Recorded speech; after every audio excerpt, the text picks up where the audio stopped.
Salut frères et sœurs, restez bénis, que la paix demeure sur vous. Enfin, une vidéo en plein jour. Bon, ce sujet-là est vraiment d'actualité. Ça a une importance, on va dire, assez grande, à cause du fait que je connais énormément de frères et de sœurs qui pratiquent ce genre de choses. Moi-même, je pratiquais ces choses-là.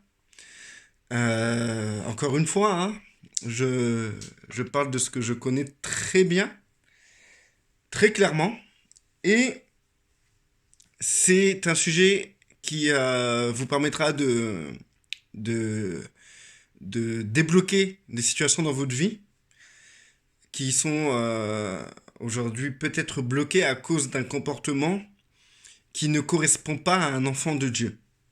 Donc moi je suis pas du genre à vouloir dire ça c'est bien, ça c'est pas bien, tu commets le péché, tu vas aller en enfer. Non, pas du tout.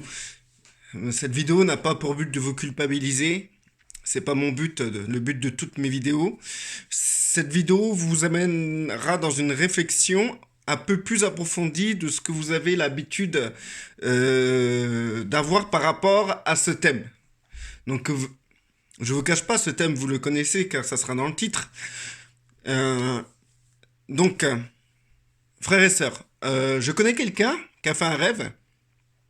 Et avant de faire ce rêve, c'était une personne déjà qui avait une mauvaise conscience de craquer des logiciels sur l'ordinateur, de craquer des choses. Et cette personne a eu l'occasion de craquer OpenOffice et elle a refusé de le faire parce qu'elle a pris son temps d'aller prier. Parce que sa conscience lui disait, mais c'est pas normal. Déjà, le mot craquer, c'est pas un mot qui est bien, qui est positif. Donc, il a demandé au Seigneur s'il pouvait le faire en toute impunité, si c'est vraiment péché de le faire, en sachant qu'avec OpenOffice, il voulait écrire un livre pour l'œuvre de Dieu et qu'il allait utiliser quelque chose qui appartient au monde pour faire l'œuvre de Dieu. Et s'il pouvait le craquer, parce que c'est quelque chose qui coûte très cher. Il voulait juste l'emprunter le temps d'écrire le livre et peut-être plus tard l'acheter s'il aurait eu les moyens. Et la réponse intuitive qu'il a reçue, c'est-à-dire que Dieu transmet une lumière dans notre cœur et cette lumière est traduite par notre intelligence, par quelque chose d'intellectif. Donc, il a reçu cette lumière et dans son intelligence, il a compris que la réponse était non. C'était quelque chose que Dieu ne voulait absolument pas.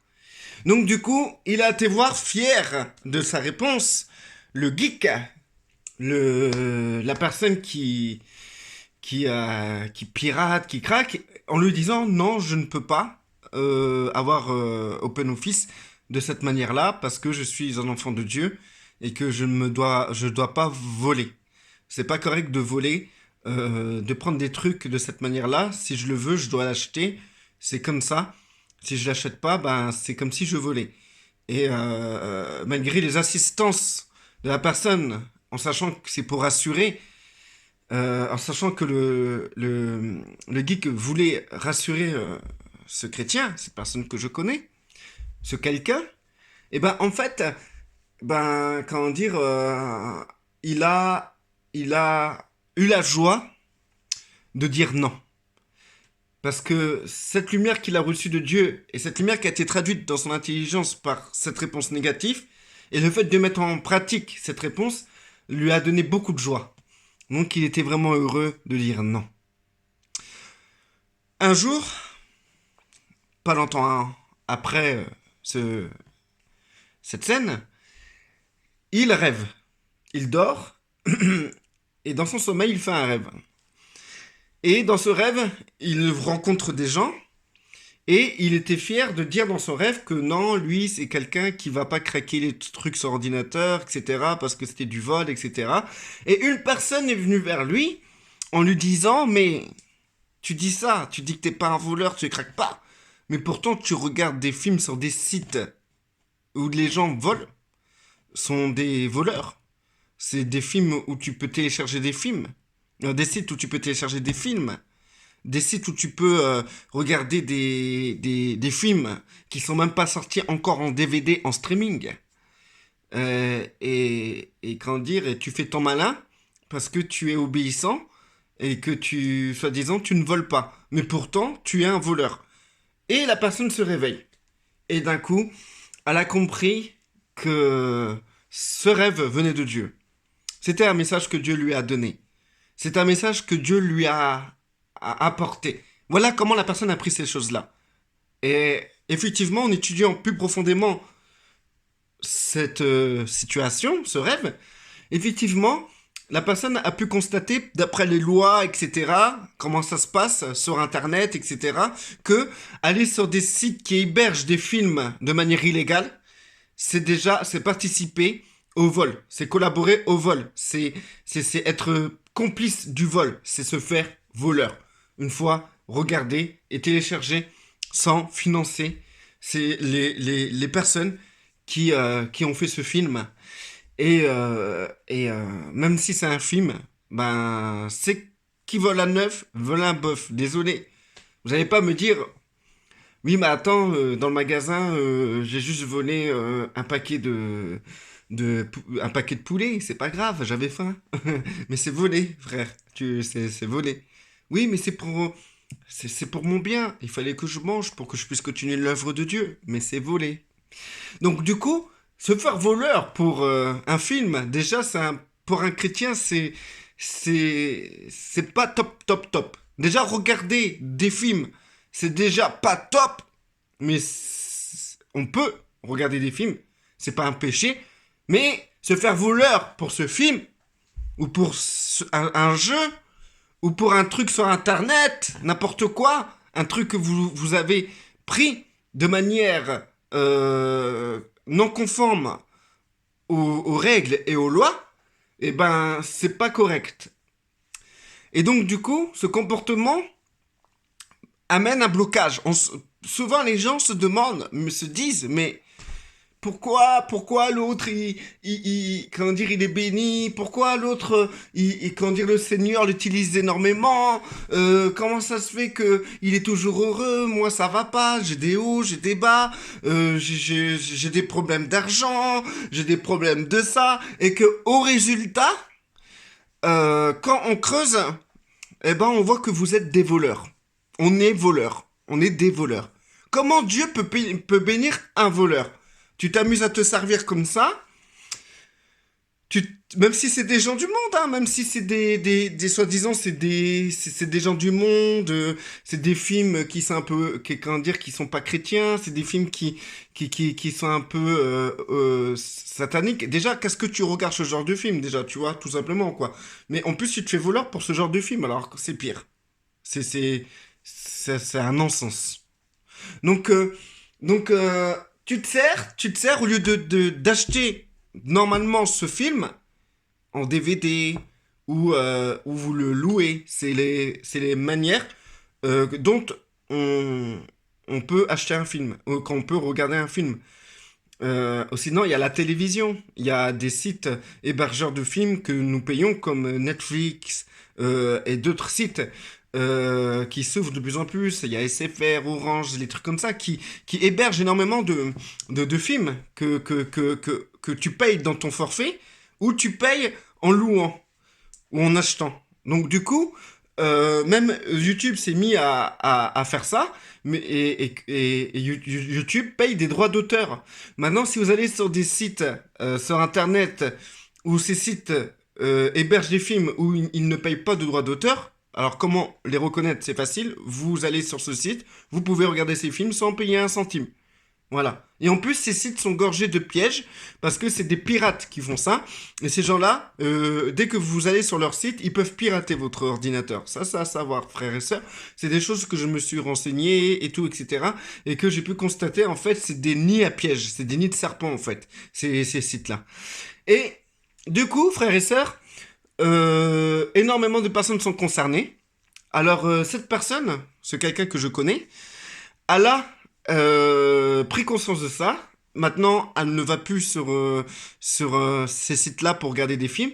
Si elle veut regarder un film, soit elle va au cinéma, soit il achète le DVD ou il loue le DVD, soit il loue des films sur des trucs comme Orange, SFR, Free, etc. ou Big Telecom. Je fais pas de pub pour eux, c'est pour ça que je dis tout le monde. Ensuite, soit ils vont sur Netflix, etc. Il va sur Netflix, il veut regarder un film, etc. Mais il ne se permet plus de regarder un film sans dépenser un centime. Parce qu'un film sans dépenser un centime, ça existe que quand tu vas chez un ami, tu t'assois dans son fauteuil et tu regardes un film avec lui. Parce qu'il a ce DVD ou il a ce film. Mais des films que tu peux regarder sans dépenser un centime, c'est pas possible, frères et sœurs. Parce que les gens qui font ça, ils le font pour le vendre, automatiquement. Donc, du coup, frères et sœurs, ce quelqu'un que je connais, il a arrêté tout ça et beaucoup de choses se sont débloquées dans sa vie. Des portes se sont ouvertes et cette personne ne se fait plus voleur. Ce n'est plus un voleur devant les yeux de Dieu.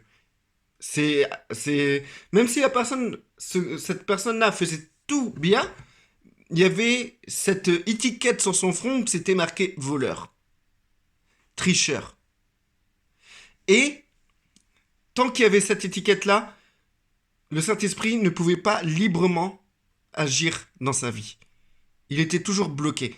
Parce que le Saint-Esprit ne va jamais, ne voudra jamais utiliser un voleur. Il pourra peut-être, par exception, je ne sais pas, Dieu peut tout faire. Mais le Saint-Esprit ne collabore pas avec les voleurs. Je crois. Après, je peux me tromper. Hein. Donc, ce quelqu'un a été plus loin encore. Il a avancé, il était content, tout ça, il priait le Seigneur, et le Seigneur lui a mis encore une lumière dans son cœur. Et cette lumière, il a traduit dans son intelligence, et il a compris encore où le Seigneur voulait en venir.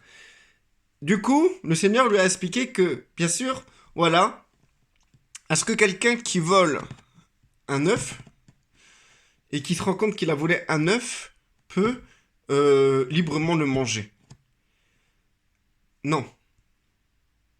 Le mieux, c'est que quand tu te rends compte que t'as volé et que c'est pas bien, c'est le rendre.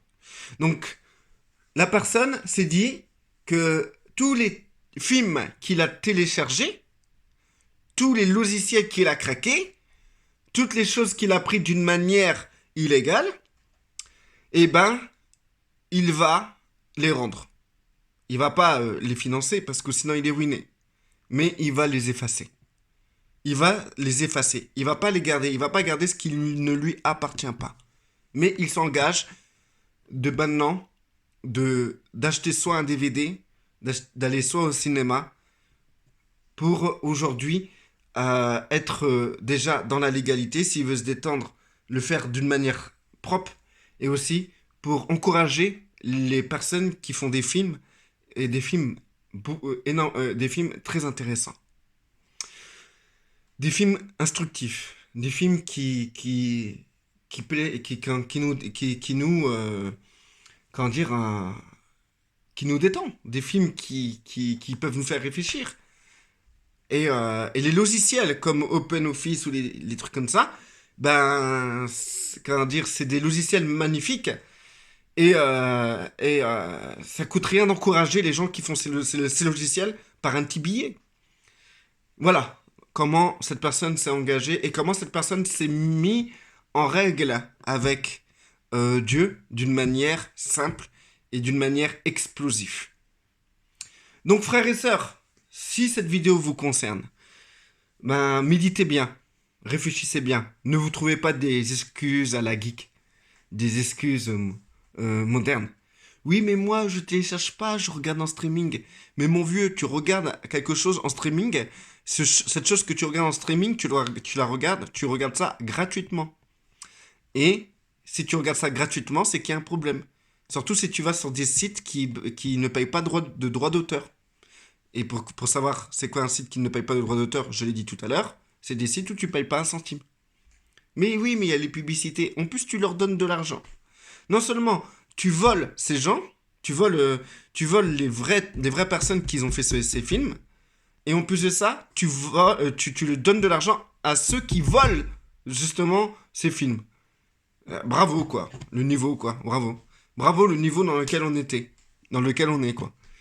Et du coup, il y a des milliards d'excuses. On va vous inventer des trucs. Ils vont dire, oui, mais si, ils payent les droits d'auteur à travers les publicités. Non, non, non, frère, ça se passe pas comme ça.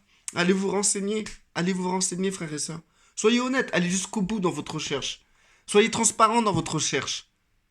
Et s'il y a un doute, c'est que c'est pas correct, frères et sœurs. Si ça commence par un petit doute, ouais, mais je suis pas sûr.